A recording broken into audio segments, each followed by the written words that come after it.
Hello, sisters. The live stream counter is really weird right now. It started at like 10 seconds and then jumped down to 4 seconds.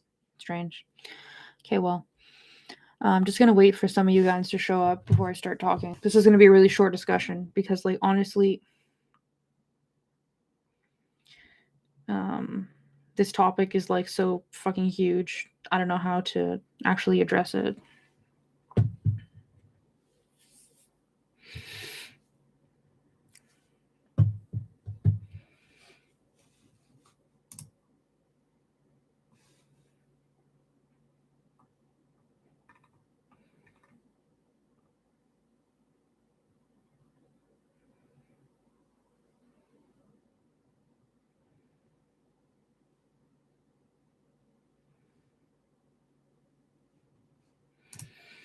Okay. I mean, I guess I should have predicted the Joan of Arc thing will be brought up when she was trying to give, like, more historical context. But it's just so poignant after we just finished reading Intercourse by Dorkin, where Dorkin talks about Joan of Arc wearing pants, like, basically desexing her. Like, not as the only way that she was desexed, because a lot of it had to do with her religious piety or whatever. But, and then when they finally, like, tortured her and forced her to put on a dress, the men immediately raped her. And then, you know, she wanted to return to her original safety, so she wouldn't put on the dress and put the pants back on. I don't know. It puts the whole chapter in a kind of different context. A 19-year-old girl, yeah.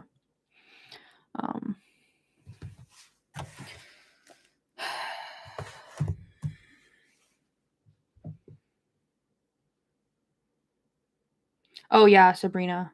Sabrina says, "What do you think of lesbian brands that sell men's style suits and other clothes that fit women's bodies? I think it's awesome, but they're very expensive." Yeah. I have one shirt that's from one of those brands. It's out of Vancouver.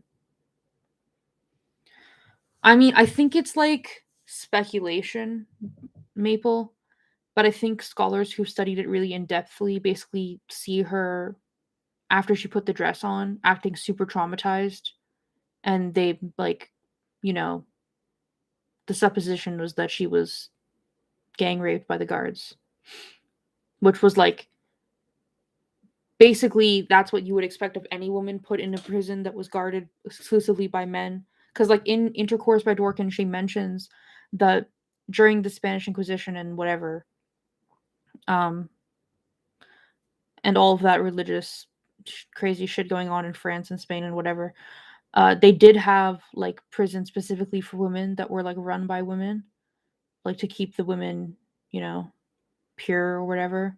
But Joan wasn't put into one of those. She was put in a men's prison. So, I mean, at least this is what Dworkin said in the book, that it was like an anomaly that Joan didn't seem to have been like a sexual object to them until she put on the dress. Then they treated her and spoke about her differently. And then when she put back on the pants, it was like, you know, a big fucking deal to them. Anyway. Yeah.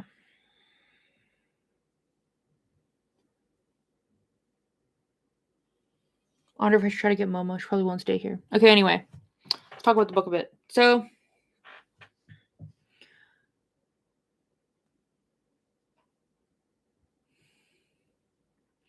I don't really know what to talk about. There's, like, so much stuff to talk about. It's a bit overwhelming. Okay, well, first of all, let's talk about. So, this book was published in 1983.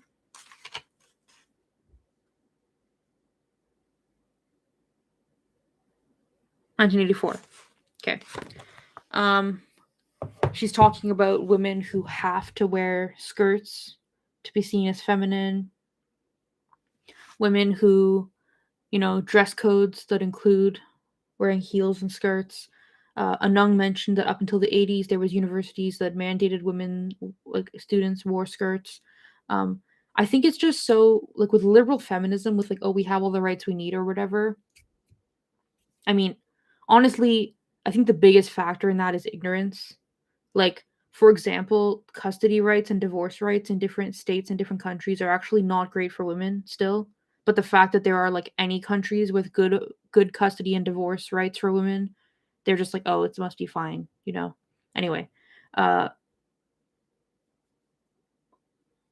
or like Gay Chapman and I were talking once. She was like, yeah, when I got my first credit card, I had to get like my dad to sign for it because they wouldn't give it to a woman, like without a man signing for it. I just think it's like reading this chapter, it really puts, because it's such a recent past and she's so distinct about like, yeah, all of us went through this like situation of wearing pants and then it became a feminist symbol and then women having to decide, do they want to be like walking around as a feminist symbol or just like going about their lives as normal women in skirts, right? Because it's in such a recent past, it's so like poignant, you know, how far we've come.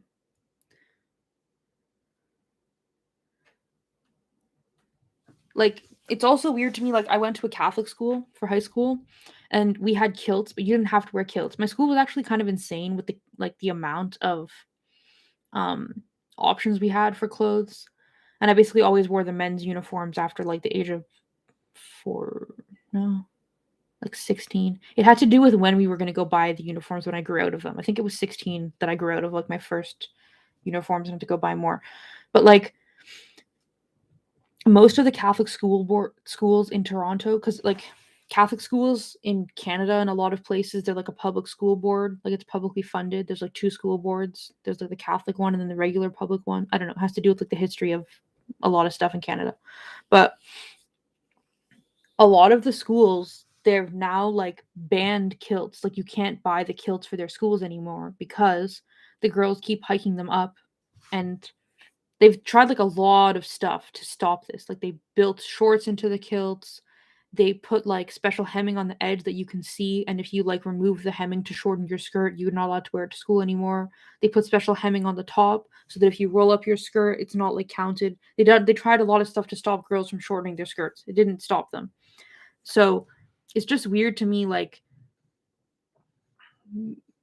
how far we've come. Because I've seen like there are still like religious like Christian schools that have skirts for girls that go like down to their knee, like past their knees or down to their ankles or whatever, you know.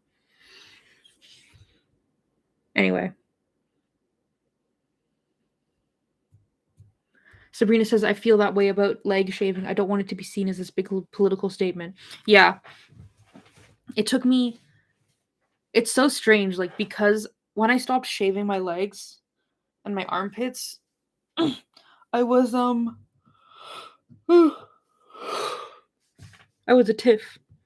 So for me, I did view it as like a masculine thing because I was like, I didn't think that like for a woman to be hairy was masculine, but I saw it as if I have hair on my body, that can count towards like my attempt at masculinity, if that makes sense.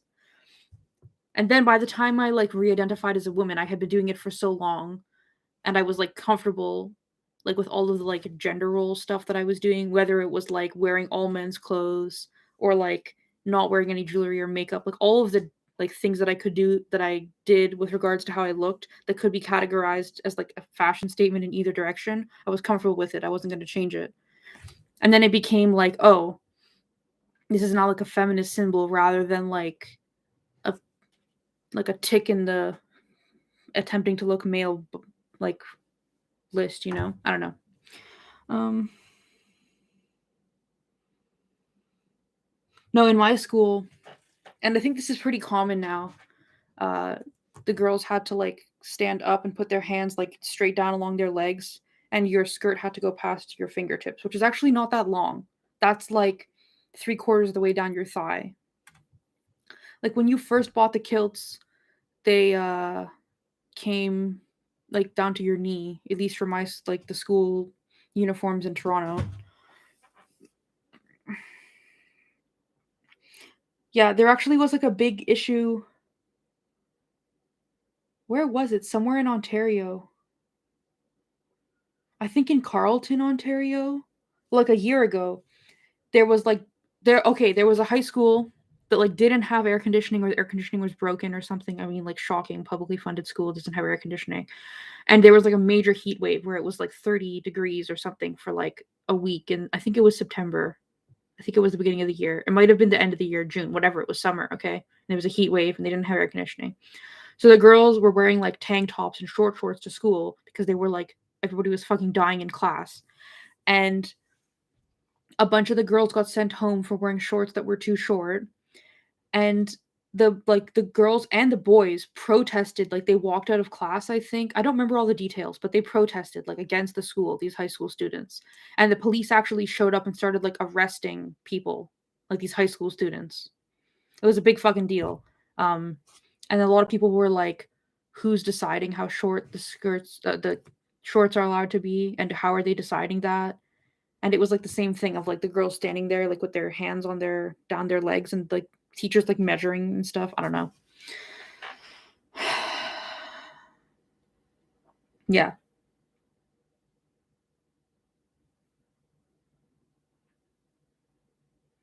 People says, when I was in Sweden, I felt like I actually got a lot of really happy looks from other women and girls when I went out in the summer with hairy legs. Yeah. Um, I've been around kids before where like they see me wearing shorts with hairy legs, and they look at my legs and they look at me and they see I have short hair and they're like, "Are you a boy?" And I'm like, I don't know. I'm just like, "No, I'm a girl. Like, girls can have hairy legs and short hair." And they're like, "Okay." Because kids are like that, you know. Anyway, okay.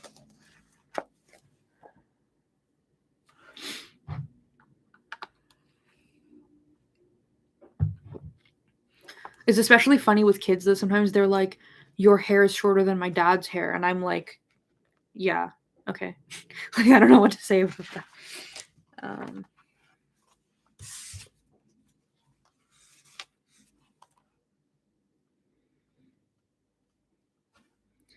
I kind of wish she had gone a little bit more into the thing about like wearing like men's clothes marked you as a lesbian.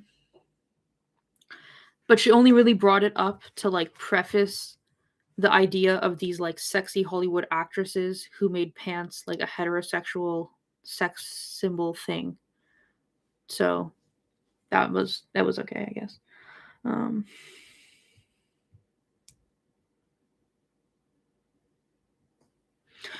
Okay, I think this is going to be our final point in this discussion because I just feel like this discussion is too huge to really have properly. Anong says it depended on which men's clothes and how you wore them. True. Um, so in the body chapter, she talked about bras, right? And she was like, depending on where and when you are, for a woman to not wear a bra and walk down the street, it's like men are like vicious about it. Like they act like you've given them free reign to like um sexually harass and sexually like assault you, right? Because it's seen as their right to remove the bra from the body. She kind of talks about the same thing with pants, depending on where and when you are. So when she talked about the suffragists and them wearing the bloomers, so which is basically like a dress that comes down to a skirt that comes down to your knees, and then pants, which is like, you know, not that huge of a deal. Um, the it was the same kind of thing of like men have like the sovereign right to see women outside of a skirt, like only their husbands, the man who owns that woman, right? So like the idea with the person who's allowed to take off a woman's bra is like the one who's going to have sex with her. The person who has the right to see a woman outside of a dress or a skirt that's like all the way down to the ground is the one who has the right to have sex with her. Same thing with like the veil. Well, she calls it the veil, and the way she spelled Muslim, I've never seen it. Melsom or something like that. I was like, what? Anyway, whatever. Talking about the hijab and the niqab, right? Or the burqa, I mean, really, right? So the only one who has a right to see you outside of that is the man who's going to have sex with you, or the man who has the right to have sex with you, really. So that includes like any male family member who's allowed to do whatever the fuck they want to you if you are like a girl in Afghanistan, because you have no rights. It's just like really crazy how much of women's clothes comes down to like male entitlement. And like when a girl goes shopping at the mall and is buying clothes and is getting her hair done in a specific way and whatever, how many of them are actually thinking about like the huge political implications of everything she's putting on her body? Like probably not very many of them. Like even I don't really think a lot about the political implications of what I'm doing. Like I dress for comfort and practicality. Like for example, wearing men's cargo shorts. I'm like they're very practical, very comfortable. Two of my cargo shorts like died last year. They started like ripping along the seams, like either like along the buttons or the zipper or like inside the thighs. You know, women. But they last like a long fucking time. Oh, well, I never read that spelling before, lavender. Anyway, I wear clothes for like practicality and comfort. This, for example, I think it's like technically a dress. I don't know. Okay, well, I can't stand up that tall. It goes down to like mid thigh. Basically, it's a giant shirt. Super fucking comfortable, really baggy. And if I don't wear a bra, because of like the texture of it, it's kind of hard to like see what my nipples are up to. So I think it makes people more comfortable. But it's like it's practical, right?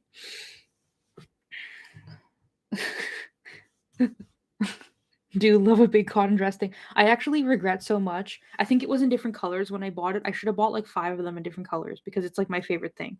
And it's like starting to rip around the edges and stuff. Anyway. Yeah, so I've also seen, have you guys seen these TikToks recently that are like, okay, I don't really want to get into religion. I'm very anti-religion generally because it's like, well, Abrahamic religion is what I'm most familiar with. But even like a lot of Eastern religions are like supremely fucking sexist. Like if you're a bad man in life, you'll get reincarnated as a woman because it's like a step down. Like, ooh, don't be too misogynist there. Anyway. Uh but okay, so the whole point of the hijab and the niqab and all of that is that you're supposed to, okay, well the women I'm talking about are hijabis. They only wear the hijab. Lavender says, I'm an atheist. I have a close personal relationship with reality. Yeah. So the women I'm talking about are hijabis. They're like Western women who live in like Europe or North America who wear the hijab, who are wearing a full face of makeup with contouring and stuff. If the point of the hijab is modesty, doesn't that counteract the modesty? I'm not arguing it on my grounds. I'm arguing it on their grounds. The whole point of wearing the hijab is to like modesty, right? And then also they wear like form-fitting clothes that shows their cleavage.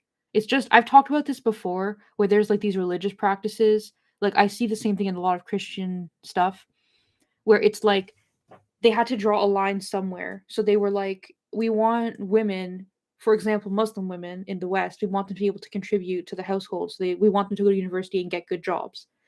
Most of the Muslim women that I know in Canada, it's viewed as like you become like more a better commodity on the marriage market if you have a better paying job. So there's like a lot of Muslim women in STEM that I know of or used to know or whatever, went to high school with or something. Well, not high school, but whatever.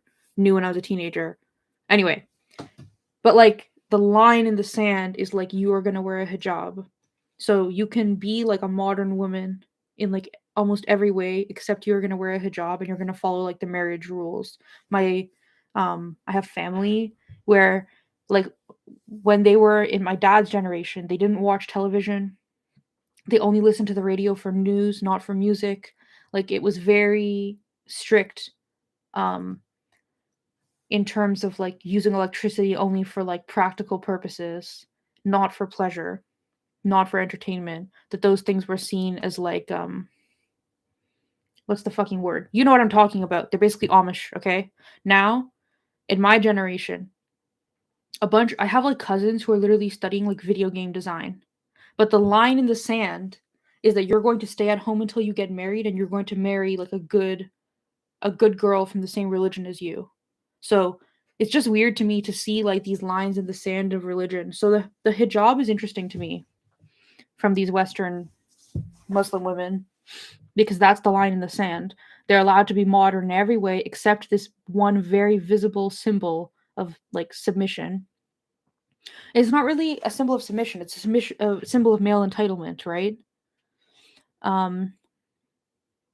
Anyway, oh yeah, my point with all this. Okay, so I'm sure all of you are aware of the situation in like Iran, um, with women trying to remove their hijabs every couple of weeks. There's like women who try to do like they all take off their hijabs in the public transit, or they all like start dancing without their hijabs in the street or whatever, and then they all get like arrested or whatever, or disappeared or murdered or whatever the fuck. It's like horrible. Then I've been seeing these like TikToks and Instagram posts and shit from women in the West who are wearing the hijab, and they're like, lol, my cousin in like Pakistan or Iran or something texted me and was like, if I had the freedom not to wear it, I wouldn't wear it. Like, I can't believe you have that option and you disregard it. And then these Western women who wear the hijab are like denigrating and like disregarding and making fun of the women who don't have the option. Like, it's crazy. Um, it's just, I don't know. Religious brainwashing is so powerful.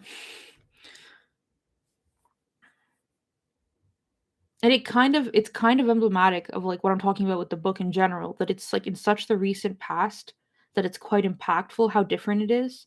So like it's kind of like liberal feminism, right? If you have options, if you have like just enough options, you can fool yourself into thinking that you have freedom. So, for example, Muslim women who like their families would react very strongly. Their religious community would act very strongly if they stopped doing the handful of things that they have to do to signify their submission, right? To do with clothing, I'm talking about. But the women who are still in that situation in those religiously repressive countries, they don't have the like just enough freedom to trick themselves into thinking that everything is fine because they know it's not fine. So it's like, you know, whatever. I think you get what I'm trying to say.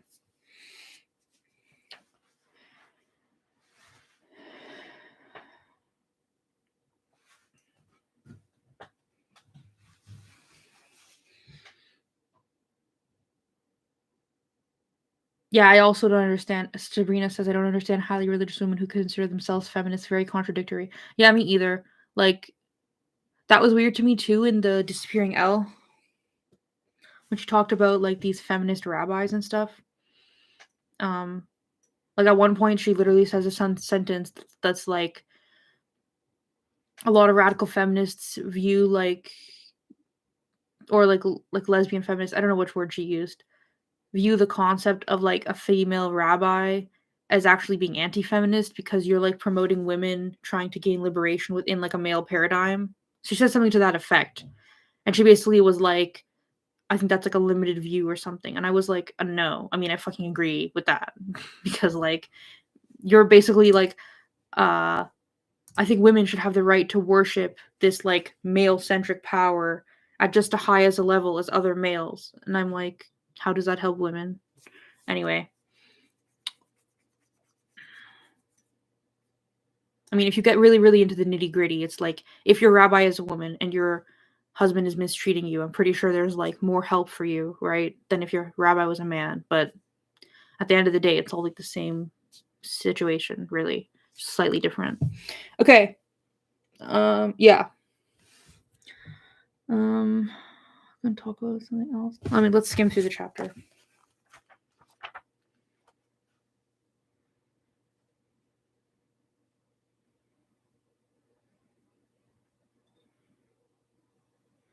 The thing with the fly on the front,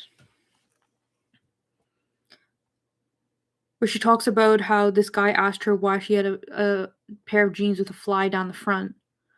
And she was like, he was insulted because to him, it's like, that's for like access for peeing and sex. And like, you as a woman, what the fuck is your point in doing that?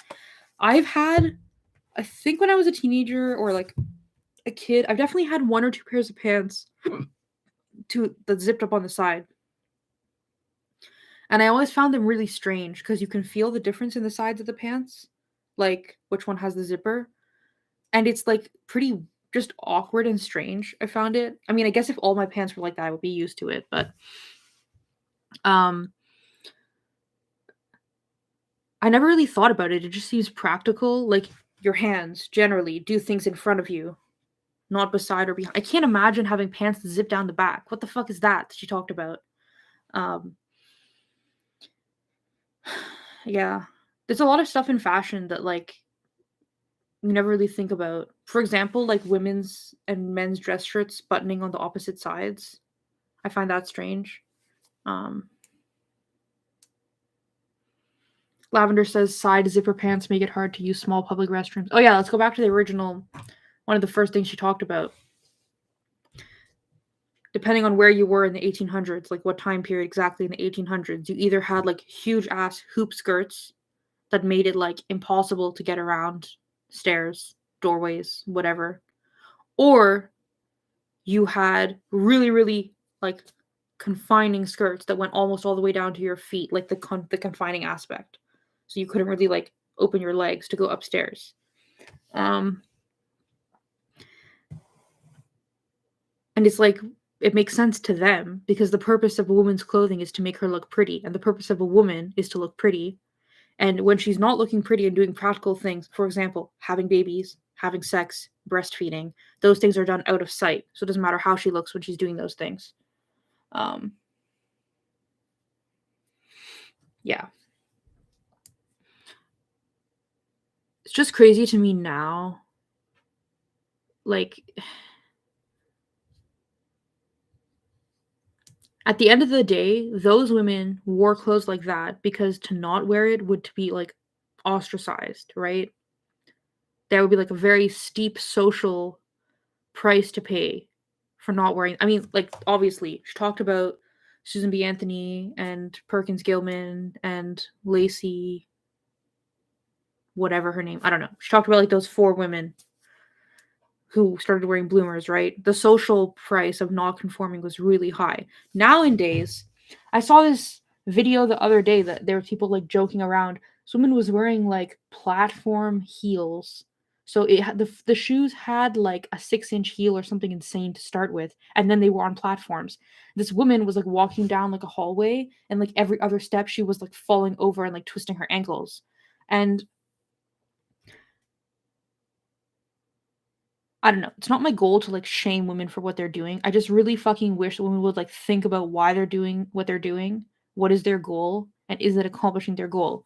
Like when women today wear clothes that's like really, really restrictive or acrylic nails, holy shit.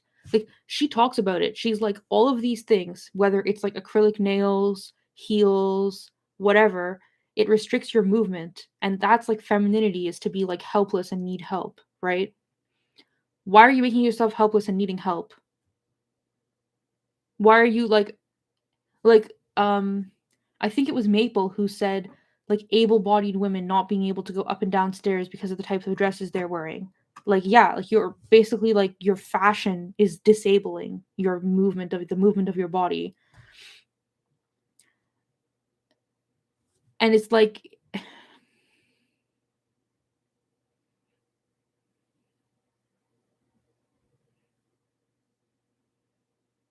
yeah.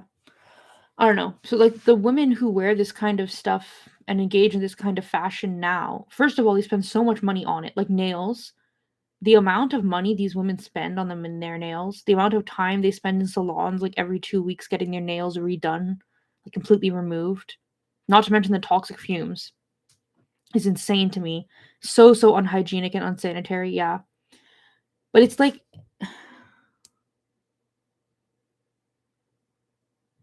hmm. You've got turf male says also the use of toxic materials that will last for hundreds of years. The disconnect and uneducation, lack of challenge is heartbreaking. Yeah, it's crazy to me. Anyway, so the women back then engaged in these like disabling beauty practices because it was like the norm, and to not do so would be like a huge issue for them and their husbands and their kids. Like literally, this woman was like, my son was writing me from school, being like, "Please stop doing this because it's like impacting my life." Okay, now if you don't want to try to look like a Kardashian, at least in most Western places, the social price is not that high. Like, the women now are doing it for kind of in a basic way for the same reason women have been doing this kind of thing for a long time, which is to like attract men. And I'm like, if you're a heterosexual and you want to attract a man, you can do it without disabling your body. I don't know. Miku says those UV lamps for nails give you skin cancer. Didn't know that. Yeah. Anyway, it's just like crazy to me that when you really have the option of freedom of clothing, you know, whether it's like in a religious context or just like in a physical movement context, that women choose the less practical one to attract men. It's like, really, what the fuck? Um, Lavender says we're lucky we always needed lesbian nails, lol. Well, have you seen, oh my god, there's like these women who have acrylic nails. They'll have it on all their nails except for like these two. These two will be like the same design but short, and the rest of them will be like pointy and spiky. And I'm like, dude, no. Like, no. What? No. That's no. Just no. I don't. No. Um. Okay. Well, you can go back and listen to it. Honestly, my reading today was really bad. I didn't sleep very much last night. Um.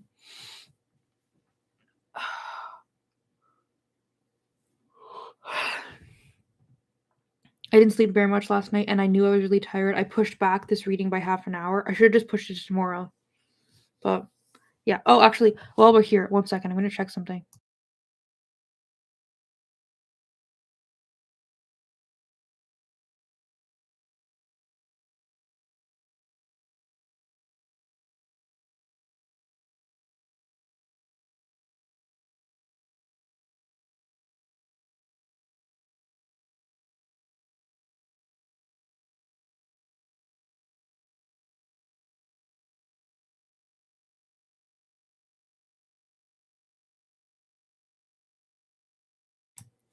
Okay, so basically, I decided, um, I wanted to buy a paper copy of Lesbian Heresy because Sheila Jeffreys is still alive, and to me, it just seems kind of like disrespectful to. I know that she probably doesn't care, considering like all of her books are really easy to find as PDFs online. Like, I'm sure if she did care, she could like pay a lawyer to get a lot of that stuff taken down, which doesn't seem to care. So I just feel like since she is alive, it's kind of disrespectful to read her books like for free online. Might as well buy it. So I bought it, I ordered it. Unfortunately, I did order it from Amazon because I wanted to buy it directly from her publisher, but like the the conversion from Canadian to Australian is like nothing, it was fine, but the shipping was like crazy. I was going to like pay double the cost I could other places to get it from um her Australian publisher. So anyway, I ended up using Amazon. Um yeah. So, says that my book was shipped today. No, yesterday. It's yesterday the 21st. I don't know where it's shipped from. Just says Book Depository Canada. Like, I don't know where that is, but I think I should be getting it soon. So that was gonna change the reading order. I was gonna, because this book we're like almost halfway. Maybe like 1/3 of the way is more accurate. So I was gonna read this next if I didn't get the paper copy of Lesbian Heresy on time. But I think we're on track. I think if they've shipped it out already, and it says priority mail, so I mean, it's definitely less than a week. This will take us at least a week to finish. So, also, I've scheduled all the readings for this ahead of time. I think you can only see like 6 readings ahead, or 6 of the live streams ahead that I've scheduled, but I've scheduled all of them. I'm going to try to stick to the schedule. Today I regret doing the reading because I was tired. I stumbled over my words a lot. So next time I feel tired, I'm just going to postpone it to the next day. But yeah. So we're going to finish this book. We're going to do Lesbian Heresy, then we're going to do Against Our Will. All right.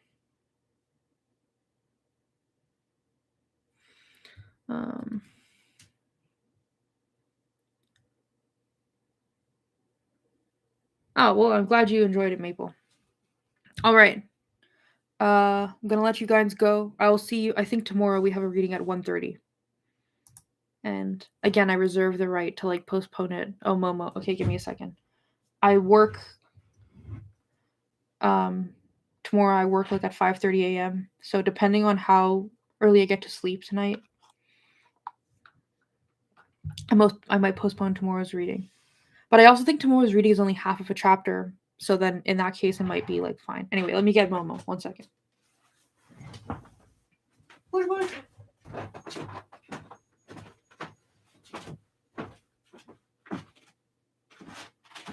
Come here, boo boo.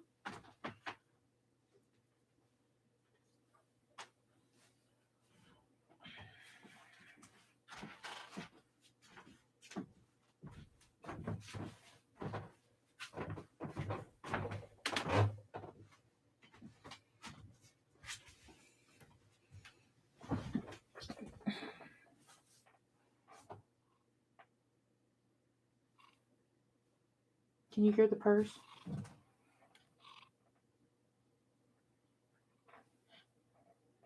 Okay, well now she stopped. She's too sleepy for this. As you can see, she's like asleep. People always say she's angry. I'm like, no, she's just not awake. Why would she be like awake?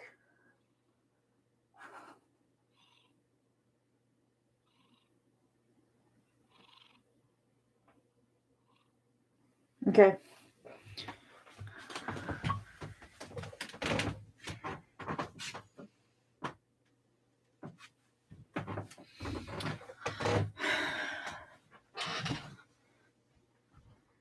My Swinglish. Okay, I'm gonna let you guys go. I'll see you tomorrow, probably, if not the next day. Okay, bye.